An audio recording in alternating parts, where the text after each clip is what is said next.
going to take 2 white trash bags, not the Senate type, just regular trash bags, put one inside the other.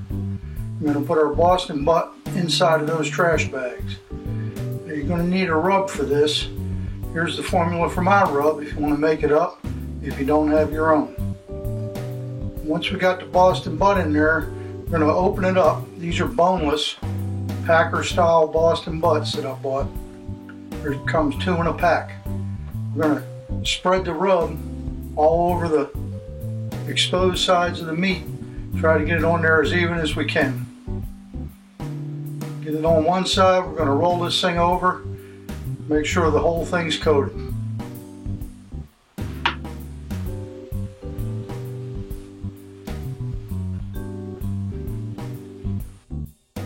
I'm going to put the other Boston butt right on top of that one. I'm going to open it up and we're going to spread our rub over top of that, same as we did the other one. Doing 2 today because I'm doing a benefit to raise some money. With those both covered, we're going to tie both bags off and we're just going to toss them around a little bit, make sure that the rub gets everywhere. Once we got that done, we're going to put these on ice for an hour while we get our grill ready. Put a full roaster in our smoker. Put about 2 inches of apple juice in there. That'll help to steam the meat as it's cooking, make it into a wet smoke. We're going to put our Boston butts on here with the fat cap on top so that as we render that fat, it drops down through the meat, gives it a lot of flavor. We're going to be smoking at 275 degrees for 3 hours with apple wood. 1 hour is up. We're going to take a little bit of apple juice in a spray bottle and just mist these. Make sure they don't dry out. We've smoked these Boston butts for 3 hours now with some pretty heavy smoke. Normally we would wrap these, but in this case we're just going to take them into the kitchen and we're going to put them in an aluminum full roaster. Now we put some more apple juice in this roast pan. We're going to sit this in here. These butts have to cook for a further 6 hours, but there's no point in us just burning up all our charcoal out on our grill. So we're going to put them in the roast pan. We're going to take our foil, cover these up, seal them nice and tight all the way around. Make sure you get all the corners. You don't want anything leaking out. With that done, we're going to put them into our oven. We got our oven preheated to 275 degrees and our cook time will be 6 hours. Okay, with our 6 hours up, take our foil off.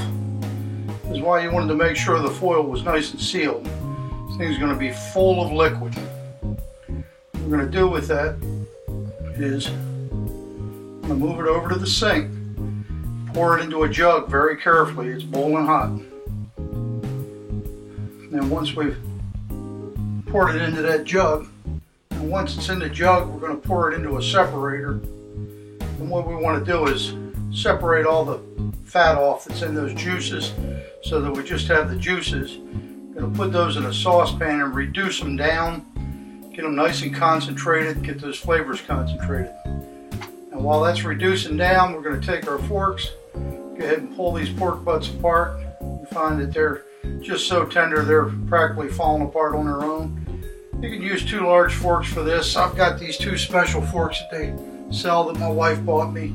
They work fine. They also sell something called bear claws. Now once we get this pulled apart real nice, and you want to make sure you got all the large clumps broken up, we're going to take our juices that we reduced down and we're going to pour those back over the pork.